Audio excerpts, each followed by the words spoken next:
എല്ലാം തരത്തിലാണ് നമുക്ക് ഈ യുദ്ധം ജയിക്കേണ്ടത്. ഈ യുദ്ധം ജയിച്ചേ മതിയാവും, നോ കോംപ്രമൈസ്. വെറുതെ ജയിച്ചാൽ പോരാ, തിളക്കമാർന്ന വിജയമുണ്ടാകണം. ഞാൻ നിങ്ങളോട് പറയുന്നു, ഞങ്ങളെല്ലാവരും കഠിനാധ്വാനം ചെയ്ത്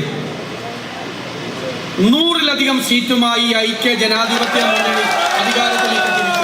കോൺഗ്രസിന്റെ പ്രവാസി സംഘടനയായ ഇൻകാസ് അജുമാനിൽ ഒരുക്കിയ ഓണാഘോഷ പരിപാടിയിലായിരുന്നു VD സതീശന്റെ ഈ പ്രഖ്യാപനം. വെറുതെ ജയിച്ചാൽ പോരാ, 100-ലധികം സീറ്റ് വേണം. മറ്റൊരു കാര്യം കൂടി അന്ന് VD സതീശൻ പറഞ്ഞു വെച്ചു, നേതാക്കളല്ല പ്രധാനം. നേതാക്കൾ വന്നുപോകും, ഞങ്ങളടക്കമുള്ള നേതാക്കൾ വന്നുപോകും. നമ്മുടെ പ്രസ്ഥാനത്തിന് ഒരു പോറൽ പോലും ഏൽപ്പിക്കാതെ കാത്തുസൂക്ഷിക്കുക എന്നതാണ് നമ്മുടെ കടമ. മിനിറ്റുകൾ മാത്രം നീണ്ടതായിരുന്നു VD സതീശന്റെ അജുമാൻ പ്രസംഗം. ഗൾഫിലെ ഇൻകാസ് നേതാക്കളെല്ലാം ഇപ്പോൾ സതീശന്റെ ഈ വാക്കുകൾ സമൂഹ മാധ്യമങ്ങളിലൂടെ പങ്കുവെക്കുകയാണ്. Mathrubhumi news, Dubai.